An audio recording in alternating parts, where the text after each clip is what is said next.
O documento Jovem Pan começa agora e hoje nós vamos falar sobre os crimes de guerra. Desde que a Rússia invadiu a Ucrânia em 24 de fevereiro deste ano, cada vez mais suas tropas têm atacado localidades com civis, com bombardeios aéreos e artilharia. São ataques indiscriminados contra a humanidade. O que vem acontecendo na Ucrânia? A Rússia está sendo acusada de crimes de guerra depois de bombardear teatros, escolas e hospitais.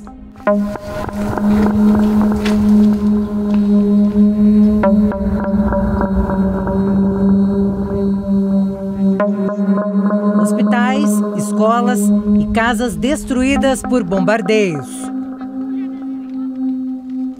Corpos de civis espalhados por cidades e enterrados em uma enorme vala.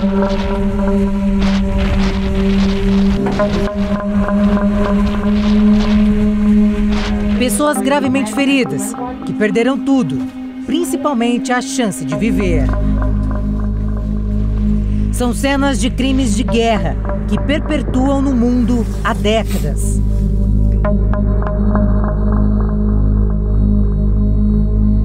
Uma imagem devastadora.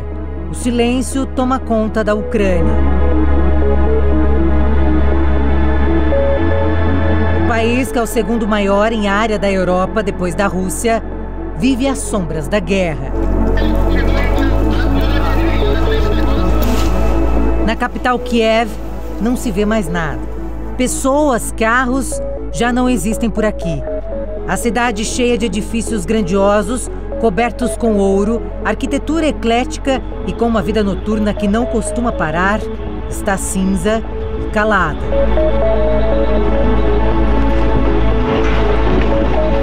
E em Chernihiv, uma das mais antigas cidades ucranianas, ideal para quem quer descobrir mais sobre a história medieval da região, está apagada pelos conflitos. Lviv, que também atrai turistas, considerado destino cultural do país e ótimo para explorar a gastronomia ucraniana, hoje está sombria e triste. E a cidade portuária de Mariupol está quase desaparecendo do mapa. O que se vê são as consequências de uma guerra que está acabando com as cidades e com as vidas ucranianas.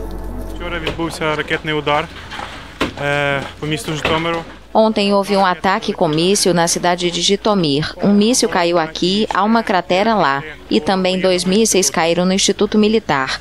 Putin está bombardeando os cidadãos pacíficos. As pessoas estão ajudando a remover os escombros. Civis foram atingidos, feridos, alguns morreram.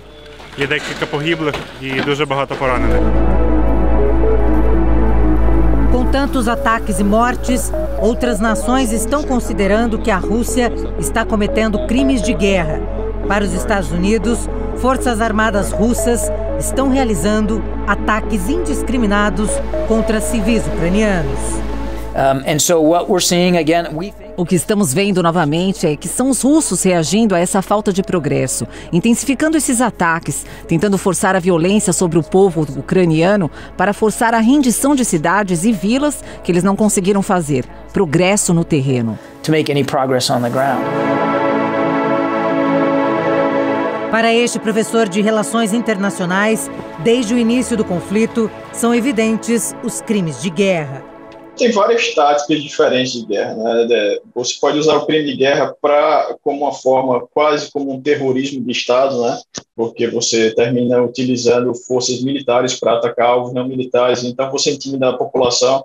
Por exemplo, a Rússia queria uma evacuação da população ucraniana para o território russo, né? Não queria fazer um comboio para fora, para, por exemplo, a União Europeia. Então ele pode fazer isso de uma forma que assuste a população e faça com que ela aceite essa saída, que inclusive esse tipo de você forçar a população a sair de um lugar para outro que ela não quer ir também pode ser considerado um crime de guerra, né, para a população civil.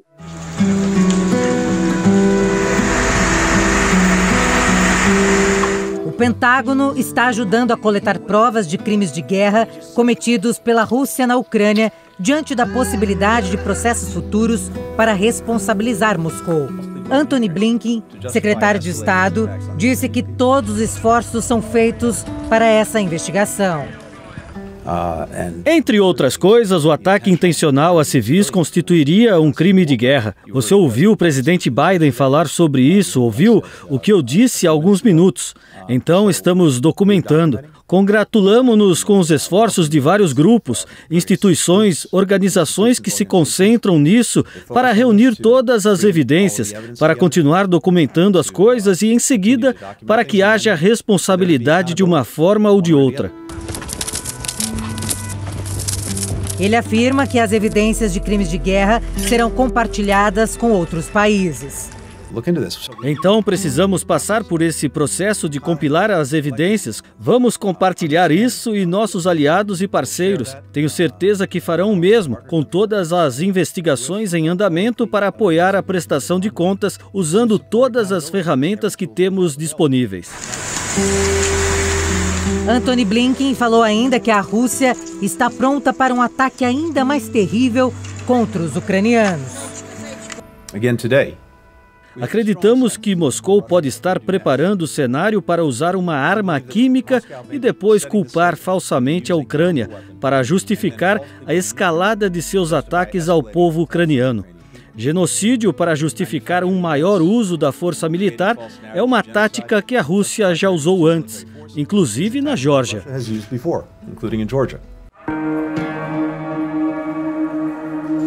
O presidente Joe Biden acredita em um ataque russo com armas químicas na Ucrânia.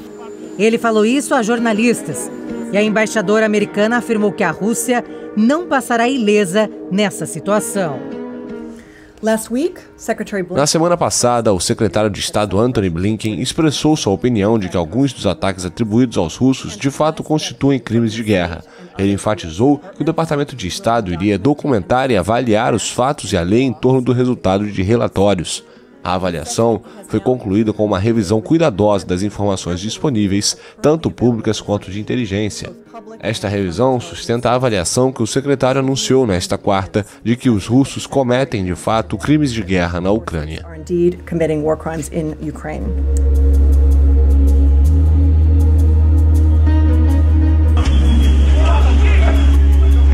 As nações ocidentais e o governo ucraniano afirmam que o bombardeio russo indiscriminado, que custou centenas de vidas de civis no porto de Mariupol e em outras cidades, pode ser considerado um crime de guerra. Blinken garantiu que Washington vai continuar a rastrear relatórios para comprovar os crimes contra a humanidade.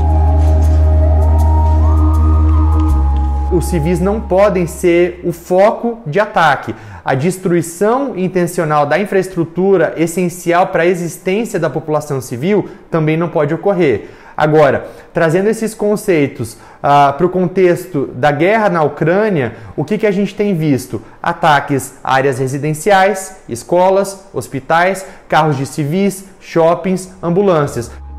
O presidente da Ucrânia, Volodymyr Zelensky, não tem dúvidas de que o país tem sido vítima de crimes de guerra. Eles têm uma clara intenção de fazer absolutamente tudo para tornar a crise humanitária nas cidades ucranianas um argumento para os ucranianos cooperarem com os invasores. Isso é um crime de guerra. Eles serão responsáveis por isso, 100%. Zelensky pede diálogo com a Rússia, mas sem sucesso. Moscou quer marcar a história com sangue. Sempre insistimos em negociações. Sempre oferecemos diálogo, oferecemos soluções para a paz. E quero que todos me ouçam agora, especialmente em Moscou. É hora de nos encontrarmos, hora de conversar, hora de restaurar a integridade territorial e a justiça para a Ucrânia.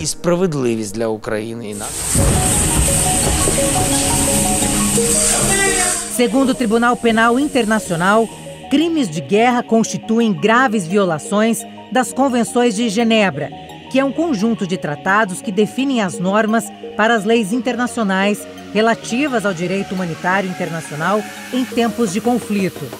Os principais crimes de guerra são vários, além dos elencados na Convenção, nas Convenções de Genebra de 1944, tem os crimes de guerra elencados no Estatuto de Roma sobre o TPI. São inúmeros, tem mais de 50 crimes que você pode considerar como crimes de guerra.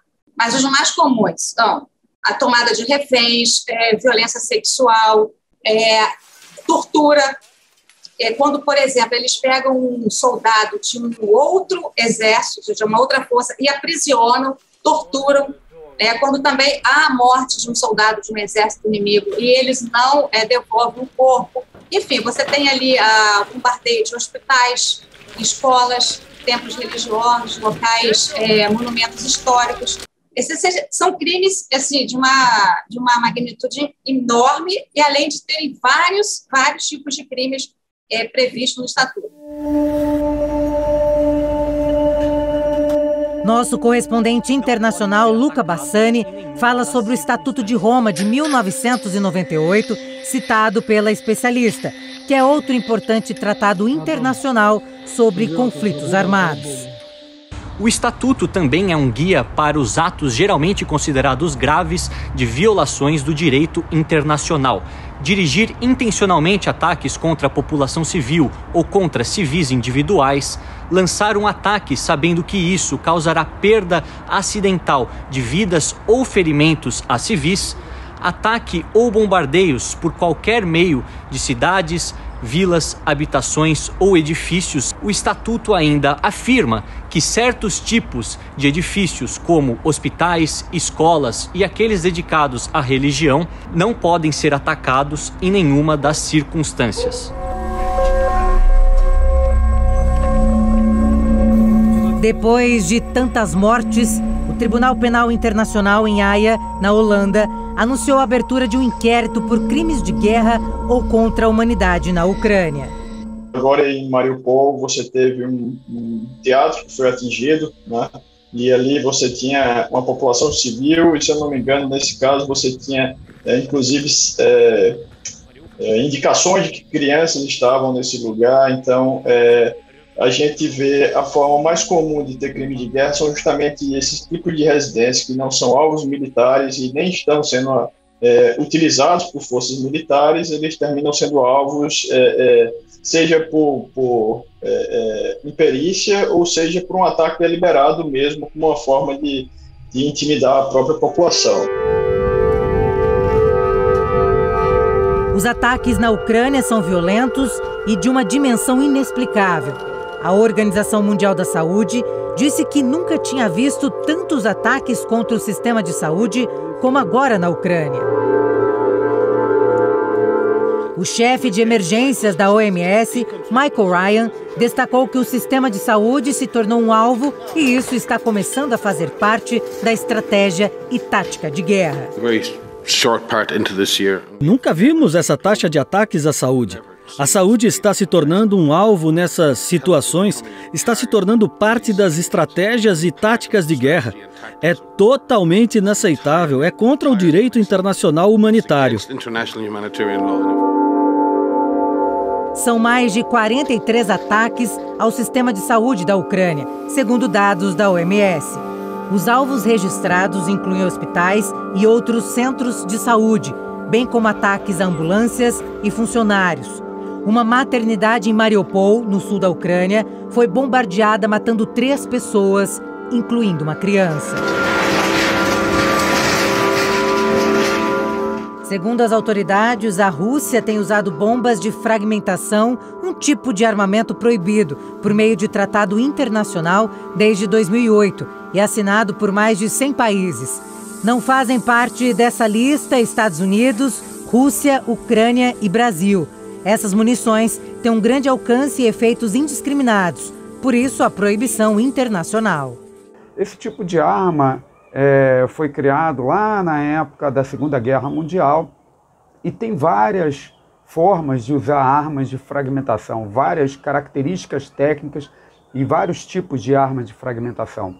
Você pode também ter uma arma de fragmentação que, quando ela explode, além da onda de choque que ela provoca, você tem também ali uma situação de distribuição de outras pequenas bombas ou armamentos menores que podem ficar no terreno e podem ser armas que podem ser acionadas quando algum alguma pessoa estiver andando no terreno. Então, você distribui, além da explosão da onda de choque, você ainda lança uma quantidade enorme de pequenas bombas que podem explodir novamente ou então ficarem ali aguardando algum tipo de contato e gerarem explosão. O exército ucraniano afirmou que um ataque russo atingiu civis que fugiam de Mariupol, deixando mortos e feridos. O comboio foi alvo de vários foguetes. O teatro de Mariupol foi bombardeado e deixou cerca de 300 mortos. 130 pessoas foram resgatadas do local.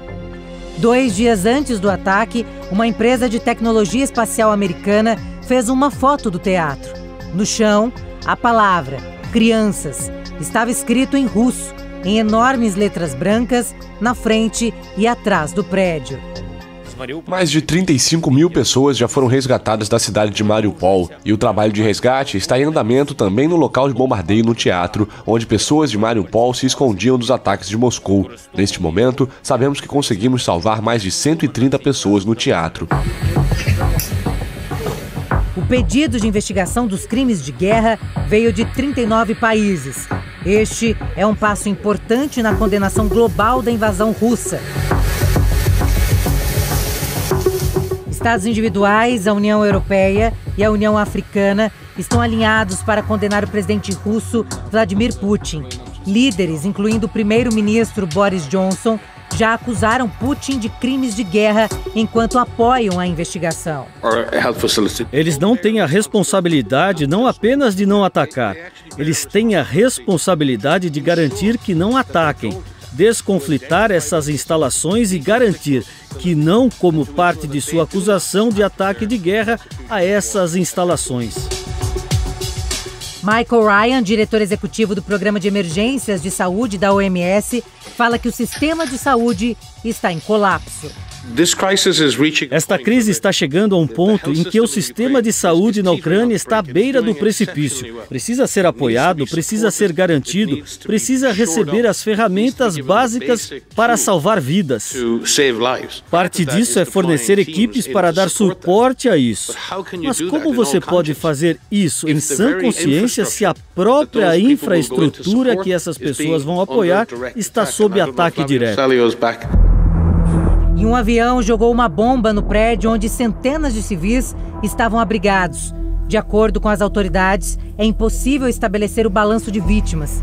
Os alvos dos russos são sempre precisos e devastadores.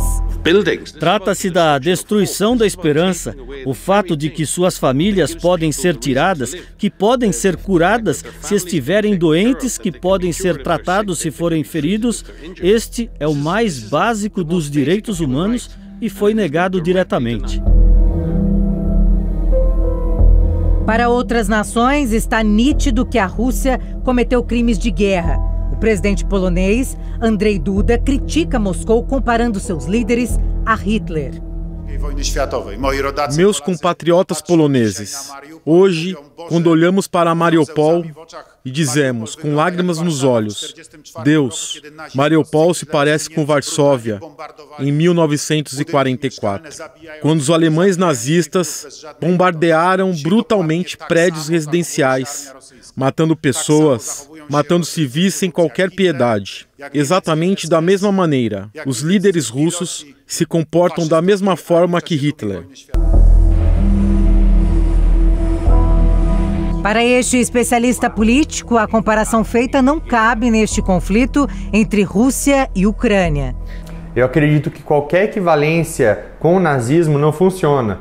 Foi algo único na humanidade, é por isso que quando a gente se refere ao que aconteceu na Segunda Guerra na Europa, a gente não fala só no extermínio de judeus ou de um genocídio. O que aconteceu foi tão bárbaro, tão impensável, que existe até uma palavra específica para isso, o Holocausto. Quando a gente compara qualquer outra coisa ao nazismo, é como se tentássemos construir uma falsa equivalência, que não existe. Estes são assassinatos sem precedentes. Isso é algo que o mundo livre nunca poderá aceitar. Espero que a próxima cúpula da OTAN, que será realizada em Bruxelas, defenda inequivocamente a liberdade, independência e soberania da Ucrânia.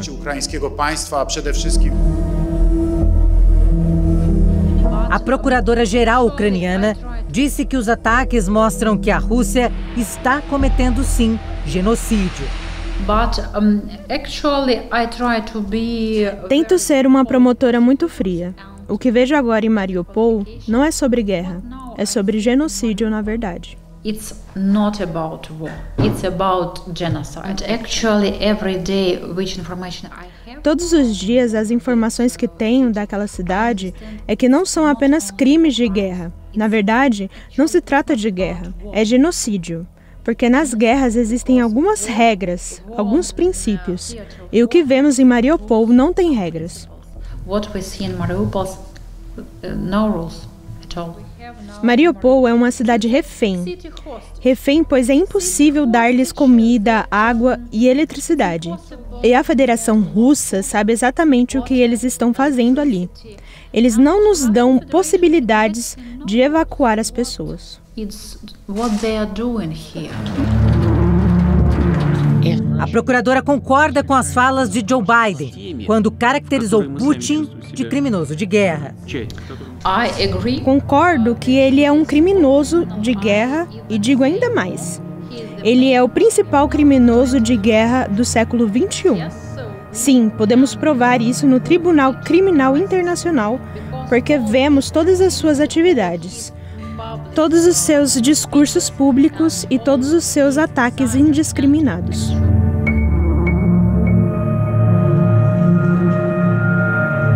Para alguns especialistas, existem dificuldades de usar o direito internacional para condenar a Rússia, e a investigação examinará as ações de todas as partes envolvidas no conflito.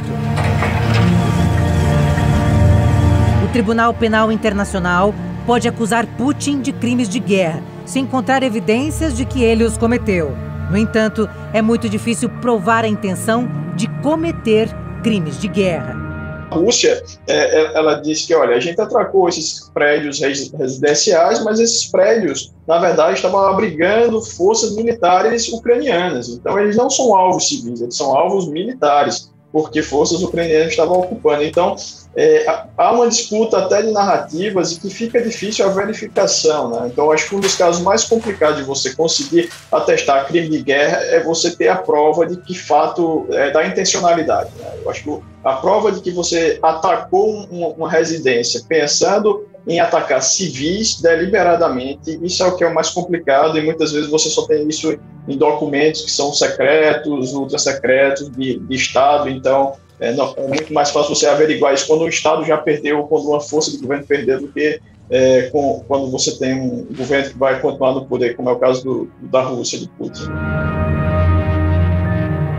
As investigações podem levar anos, como explica o repórter Luca Bassani.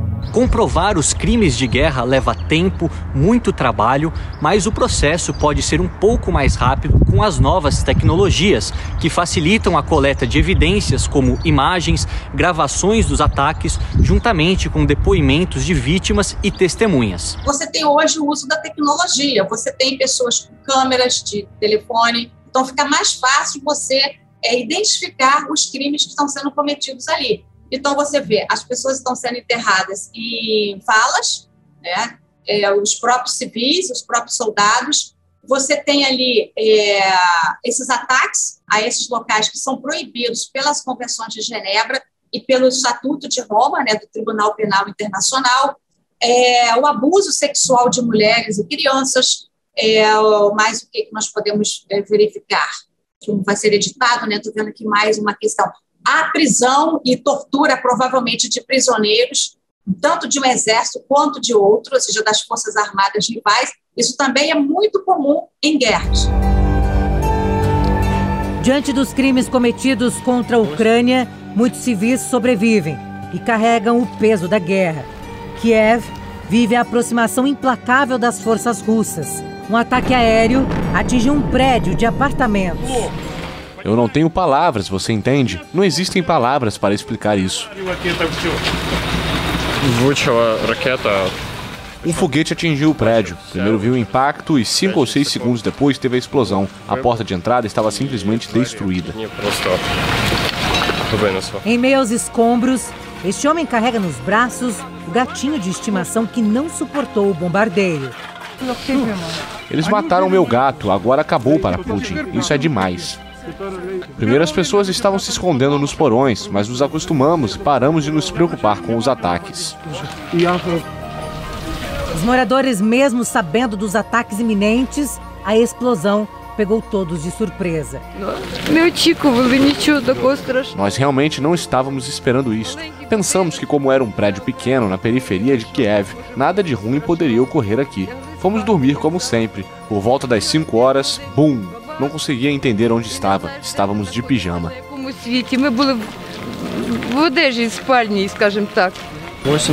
Era por volta das 4h30 aproximadamente. Não tenho certeza. Eu não lembro.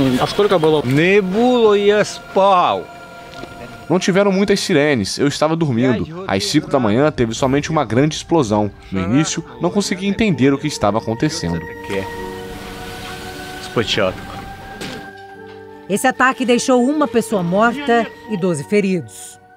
Por exemplo, os ucranianos agora eles estão atacando alguns comboios e toda a documentação que eles estão conseguindo nesses ataques, eles estão guardando isso para talvez servir de prova para a investigação do Tribunal Penal Internacional. Então, é mais fácil você ter documentos secretos que provem isso, documentos do Estado russo, mas alguns planejamentos, documentos que indicam planejamentos que possam ser retirados dentro do território já ucraniano também podem servir de prova, né? Então, é isso que as forças ucranianas estão tentando fazer e, ao mesmo tempo, mostrar, filmar tudo. Então, o uso de filmagem está sendo feito de forma deliberada para tentar mostrar os ataques que ocorreram, que aqueles tipos de ataques não teriam como ter sido feitos se você não pensasse em atacar, por exemplo, a população civil. Então, eles tentam documentar da melhor maneira possível. Lógico, é muito complicado, como eu falei, a questão da prova, né? Mas é algo que não é impossível também.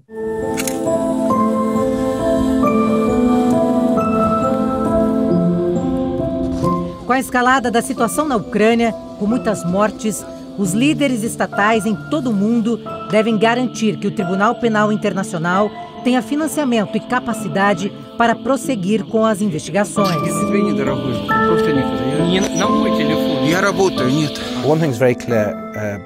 Uma coisa é muito clara: qualquer lado que tenha como alvo diretamente civis ou bens civis está cometendo um crime sob o Estatuto de Roma e sob o direito internacional humanitário. Isso está claro. Mas um mandado de prisão não é uma garantia de condenação. E é difícil vincular um chefe de Estado em exercício diretamente a ofensas cometidas pelas Forças Armadas no terreno. Em 2011, o Tribunal Penal Internacional emitiu um mandado de prisão para o ex-presidente da Costa do Marfim por 4 acusações de crimes contra a humanidade cometidos em 2010 e 2011. Ele foi transferido para a Haia no mesmo ano. Seu julgamento começou em 2016 e ele foi absolvido 3 anos depois. Ao longo de décadas, muitos conflitos e muitos crimes de guerra marcaram a história. Não só agora nessa guerra, que é uma guerra que está sendo bem divulgada, mas isso aconteceu no Iraque, no Afeganistão, hoje nós temos as guerras ali, você tem o Iêmen, você tem a Líbia, vários conflitos armados mundo afora e que você pode identificar claramente a existência desse tipo de crime. Tá? E só o fato das pessoas estarem se deslocando dali, naquela época agora, que estão frio também, o fato das pessoas estarem se deslocando, né, já é um ato que causa de forma intencional pela Rússia grave sofrimento à integridade física e à saúde dessas pessoas. E também a integridade psicológica e mental das pessoas durante a guerra.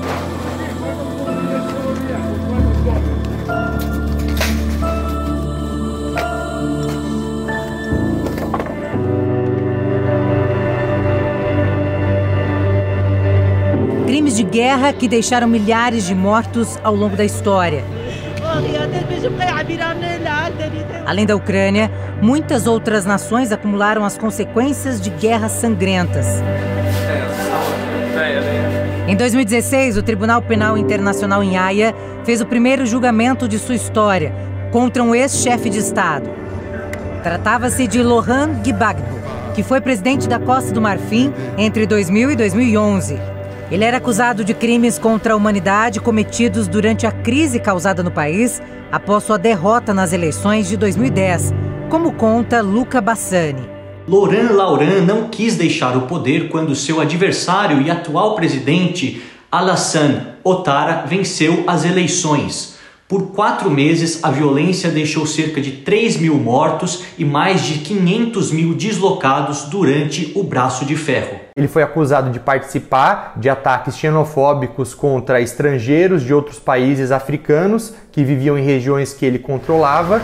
Só que o problema do nacionalismo é esse. Eu sempre digo isso, que o nacionalismo não é o mesmo que patriotismo. Enquanto um prega o amor à pátria, a união, o outro acaba incitando esse tipo de violência contra estrangeiros, porque a população passa a ver tudo aquilo que vem de fora como uma ameaça externa.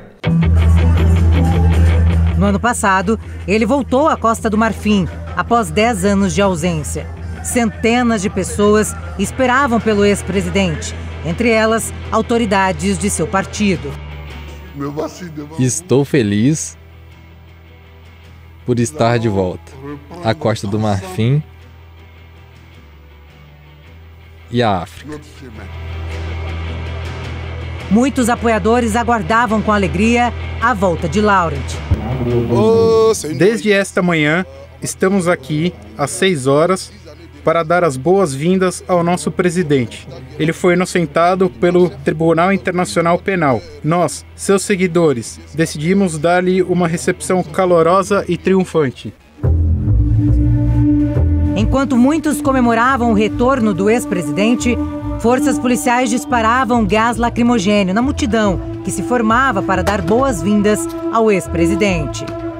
Este homem, bastante exaltado, fala que o atual presidente não para de atacar os civis. Infelizmente, o nosso presidente e seu exército deixaram esses cães de guerra na estrada para nos atacar. Desde amanhã que eles só disparam com gás contra nós. E agora começaram a atirar com munição real.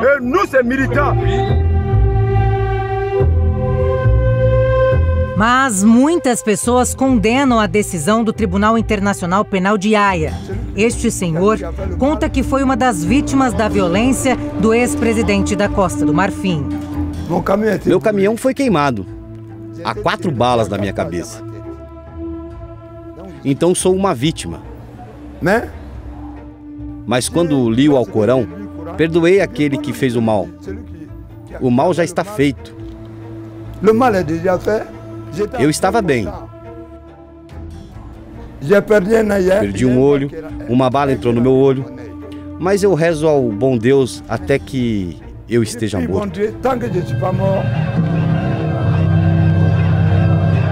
Cade fala das mortes que viu na época.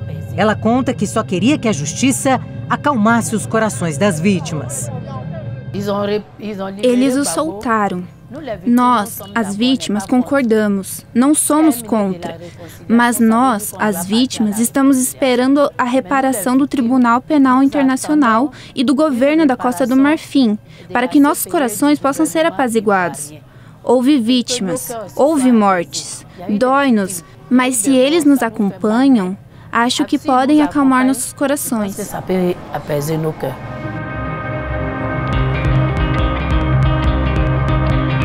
Este especialista político afirma que o povo não pode deixar cair no esquecimento a crise pós-eleitoral, que causou caos e mortes de inocentes. Eles pensaram que o senhor Gbagbo e o senhor Blegodé eram culpados e o tribunal provou que eles estavam errados.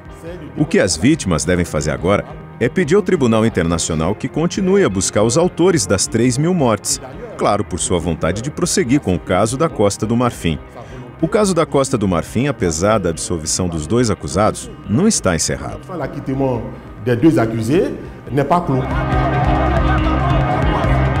O ex-presidente disse que vai continuar na política. Nesta idade, depois desta jornada, e sabedoria é preparar-se para partir. É isso que é sabedoria. Mas decidi que não partirei agora.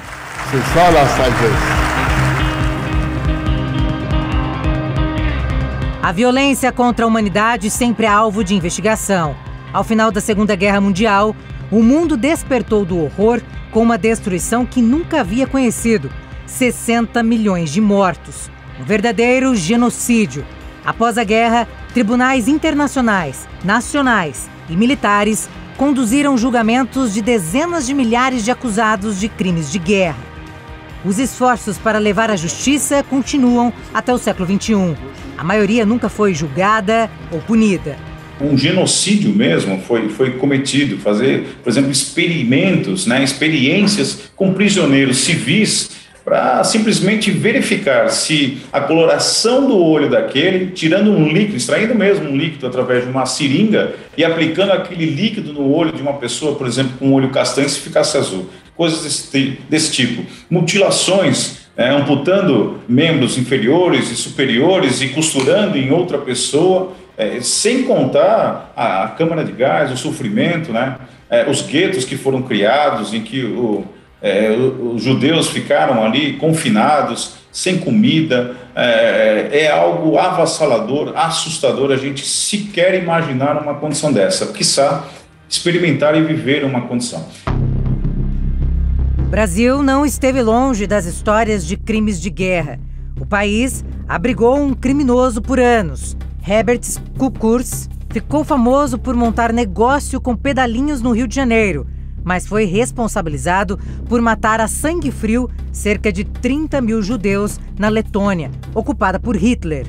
O Tsoukalos, ele sempre negou as acusações, sempre disse que era vítima de perseguição política, mas havia vários depoimentos de sobreviventes do Holocausto que diziam que ele tinha participado ativamente de ações de genocídio no gueto de Riga, na Letônia, que tinha participado ativamente da colaboração nazista do país, que tinha profanado cemitérios judaicos, que tinha queimado sinagogas com judeus vivos.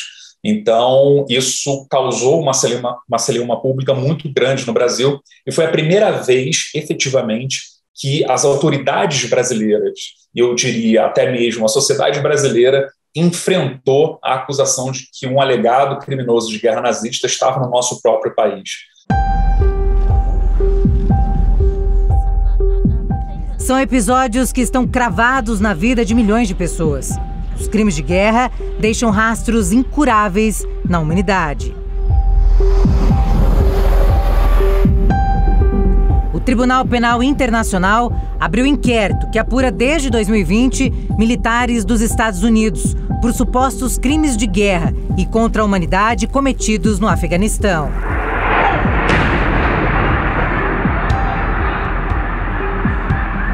A gente volta no tempo e lembra que em 11 de setembro de 2001, ataques terroristas nos Estados Unidos mataram quase 3 mil pessoas. Osama Bin Laden, o chefe do grupo extremista Al-Qaeda, foi identificado como responsável pelos ataques. O Talibã, grupo islâmico radical que governava o Afeganistão na época, decidiu proteger Bin Laden. Então, um mês depois dos atentados de 11 de setembro, os Estados Unidos lançaram ataques aéreos contra o país. A promotora Fatou Bensouda já coletava informações sobre os crimes contra a humanidade cometidos pelo Talibã e pelas forças de segurança afegãs desde 2006 e manifestou a intenção de investigar também os militares americanos em 2018. A Câmara de Apelações observa que, no pedido do promotor, ela forneceu informações relacionadas a supostos crimes de guerra que equivalem a graves violações do artigo 3 comum às Convenções de Genebra. Como retaliação, Washington, que considera a corte ilegítima, revogou o visto da promotora, ao alegar que o inquérito ia contra os interesses americanos. A Casa Branca também prometeu punir por meio de sanções qualquer um que investigasse tropas dos Estados Unidos e aliados, como Israel. O caso da promotora Fatou Bensouda ficou muito conhecido durante o governo Trump. A promotora passou a coletar informações sobre a atuação americana no Afeganistão e o Donald Trump, presidente do país na época, não gostou. Então, em 2019, ele a baniu do país e congelou seus bens por 18 meses. Mas isso começou a mudar no ano passado, quando em abril o Joe Biden voltou atrás com as medidas. Apesar de não participar ativamente do tribunal por motivos óbvios, a gente pode dizer que os Estados Unidos têm mudado o tom em relação ao tribunal, justamente esperando que algo seja feito em relação ao Putin, por conta dos crimes que têm sido cometidos na Ucrânia. Há pessoas que dizem que o país pode reavaliar sua política em relação ao tribunal. Durante o julgamento, a promotoria afirmou que há informação suficiente para provar que os Estados Unidos cometeram crimes de guerra no Afeganistão. Posteriormente, a CIA também teria cometido os mesmos crimes em bases clandestinas na Polônia, Romênia e Lituânia. Supostos crimes de tortura, tratamento cruel, ultraje à dignidade pessoal, estupro e outras formas de violência sexual cometidas como parte de uma política por membros da CIA. Além dos Estados Unidos, outras nações entraram na guerra em apoio aos americanos, como a França, a Alemanha e o Reino Unido. E o Talibã perdeu terreno. A coalizão conseguiu estabelecer em Cabul um governo apoiado pelo Ocidente. No ano passado, após 20 anos, os Estados Unidos deixaram o Afeganistão e encerraram sua mais longa guerra e não saíram como vencedores.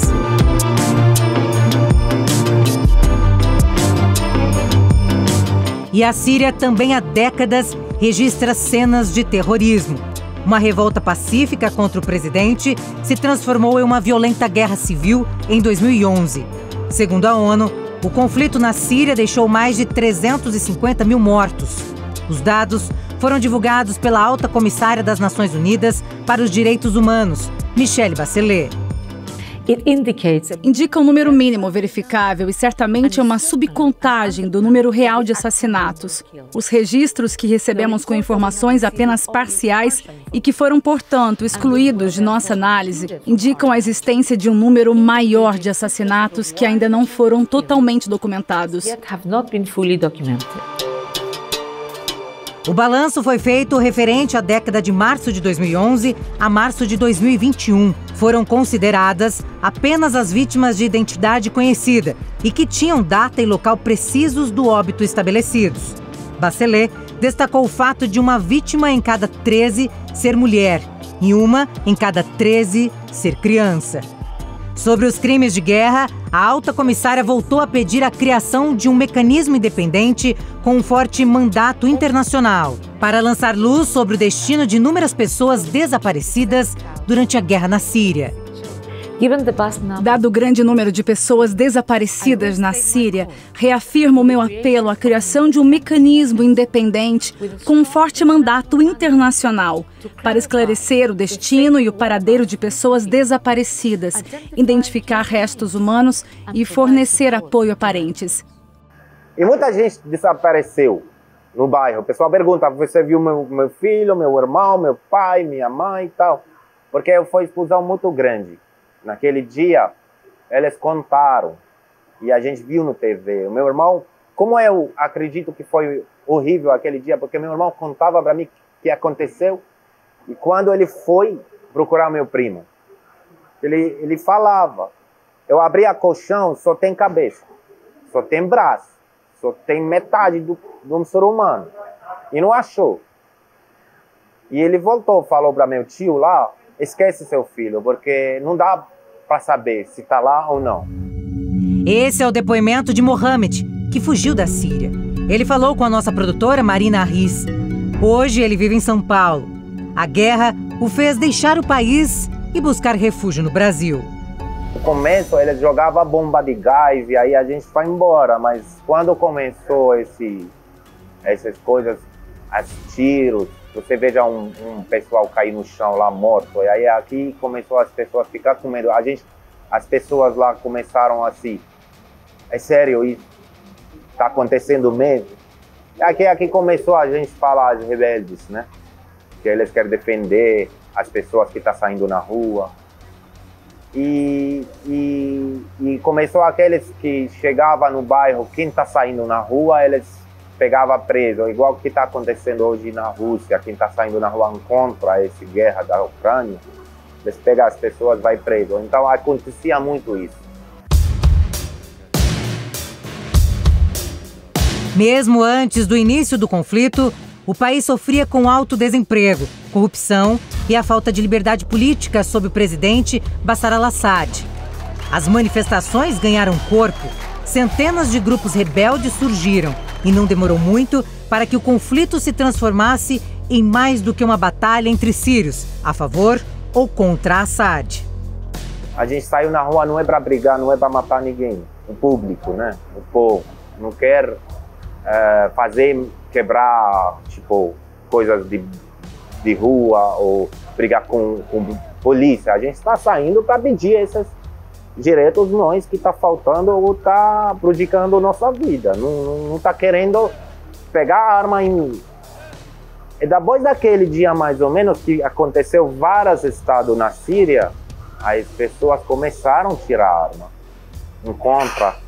E aqui, tipo, a gente acendeu o fogo da guerra. O que se via eram que potências estrangeiras começaram a tomar partido, enviando dinheiro, armamento e combatentes. A estratégia de atacar a população civil, cercar cidades, impedir que as pessoas tenham acesso ao essencial para a sobrevivência é algo que tem sido replicado desde a invasão síria, quando a Rússia se alinhou com o regime ditador do Bashar al-Assad, inclusive fornecendo armas químicas que foram usadas contra a própria população do país. Mohamed, que é comerciante, teve a loja destruída na Síria durante a guerra. Mesmo com lembranças terríveis, Mohamed fala com carinho do país de origem. É um país muito bonito, um país que respeita todo mundo, um país que tem muita coisa legal. A gente sente tudo menos, tipo, fome. Ninguém dorme com fome na Síria. Tudo existe, tudo fácil. Só faltava um pouca coisa para ajustar, né? Mas a gente acredita que foi planejado essa guerra. Mas voltar à Síria é algo que, infelizmente, é impossível acontecer. Quando a guerra demora, a gente desiste disso. É igual o que aconteceu no Iraque. Muita gente fugiu, até hoje calmou um pouco, mas ninguém volta. É porque depois da guerra o país precisa de muitos anos para construir de novo, para voltar a segurança de novo, para crescer de novo ou voltar mais ou menos igual que antes. Em áreas controladas pelo governo, segundo a Comissão da ONU, foram 52 ataques emblemáticos, marcados por crimes de guerra, realizados por todas as partes, com dezenas de mortes de civis, em especial antes do cessar-fogo. Como resultado das ações, quase 1 milhão de pessoas tiveram que fugir e a maioria continua vivendo em campos de refugiados de condições precárias. Ninguém quer ser refugiado, todo mundo quer voltar para casa. Então, se você está fugindo de uma guerra ou de uma perseguição individualizada, ou por uma posição política, ou por ser de uma etnia minoritária, religiosa, né? Isso, na verdade, não faz diferença no sentido de que são todas pessoas que precisam dessa assistência humanitária e precisam dessa proteção. Um tribunal alemão condenou um ex-oficial de segurança sírio a 4 anos e meio de prisão por ajudar e incitar crimes contra a humanidade. Eyad al-Gharibi prendeu pelo menos 30 manifestantes contrários ao governo no início do conflito, em 2011, e os enviou a um serviço de inteligência onde os detidos eram torturados. Quero dizer que saúdo o veredito de Koblenz. Estes julgamentos que ocorrem fora da Síria são, portanto, para mim um grande vislumbre de esperança, mas também um sinal claro para as vítimas de que nós, assim como a comunidade internacional, porque não é apenas a Alemanha que está abordando a questão, mas também muitos outros parceiros. É um sinal para as vítimas de que a justiça deve ser feita por elas.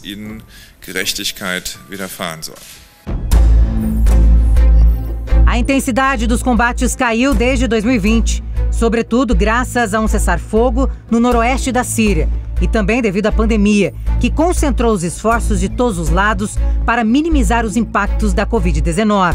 Apesar disso, surtos de violência e constantes violações de direitos humanos continuam ocorrendo por todo o país. Eu diria que na guerra da Síria e na guerra da Ucrânia, assim como várias outras guerras modernas, eu acho que boa parte dessas forças militares pensam o bombardeamento de zonas civis urbanas que não tem absolutamente nada contra essas forças militares, que não podem fazer frente a essas forças militares, pensam esse tipo de ação como uma estratégia, e uma estratégia para fazer o adversário ceder. Os crimes de guerra aconteceram também em Ruanda. O conflito civil aconteceu entre 1990 e 1994, quando tropas de oposição formadas por Tutsi e Hutus moderados iniciaram ataques contra as tropas governamentais do presidente Juvenal Habyarimana, no poder desde 1973. O conflito em Ruanda teve desdobramentos graves, como o genocídio que, em cerca de 100 dias, foi responsável pela morte de 800 mil pessoas. Ruanda constituiu um enorme retrocesso na questão dos direitos humanos, porque a guerra civil levou a milhares de mortes numa situação complicadíssima para o país, em razão dos vários abusos que foram cometidos, como estupro coletivo, casos de limpeza racial e toda uma série de medidas que foram tomadas e implementadas pelo governo. O Tribunal Penal Internacional da ONU para Ruanda condenou o ex-premier ruandês Jean Kambanda à prisão perpétua por sua participação no genocídio. Essa foi a primeira sentença expedida pelo Tribunal Internacional, criado para julgar os crimes de guerra em Ruanda. Em 1998, o ex-premier confessou ao tribunal ter participado do genocídio. O tribunal condenou a 30 anos de prisão o ex-ministro ruandês Augustin Girabatuari, a sentença confirmada em setembro de 2019 pela Justiça Internacional, após uma revisão de seu julgamento. Crimes de guerra são registrados em vários países. Violações de direitos humanos graves e em larga escala continuam, por exemplo, na Etiópia. Vários ataques aéreos, aparentemente realizados pela Força Aérea da Etiópia em Tigray, resultaram em mortes e vítimas civis e na destruição de propriedades civis.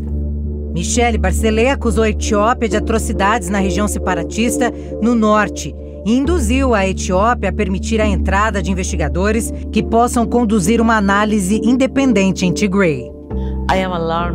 Estou alarmada com a crescente crise humanitária. Hostilidades e insegurança continuam a bloquear a entrega de suprimentos humanitários em Tigray, que não é acessível desde 15 de dezembro do ano passado. São vários os crimes de guerra que marcaram a história de um povo. Vietnã, conflito custoso e sangrento, o massacre de Camboja, a guerra no Iêmen, genocídio circassiano, mortes na Armênia, terror no Timor-Leste, crueldade na Bósnia, além de tantas outras atrocidades contra a humanidade que deixam feridas para quem sobreviveu. O documento Jovem Pan fica por aqui. Toda semana, reportagens especiais com a verdade dos fatos. E esse conteúdo você pode rever no canal da Jovem Pan no YouTube. Até a próxima.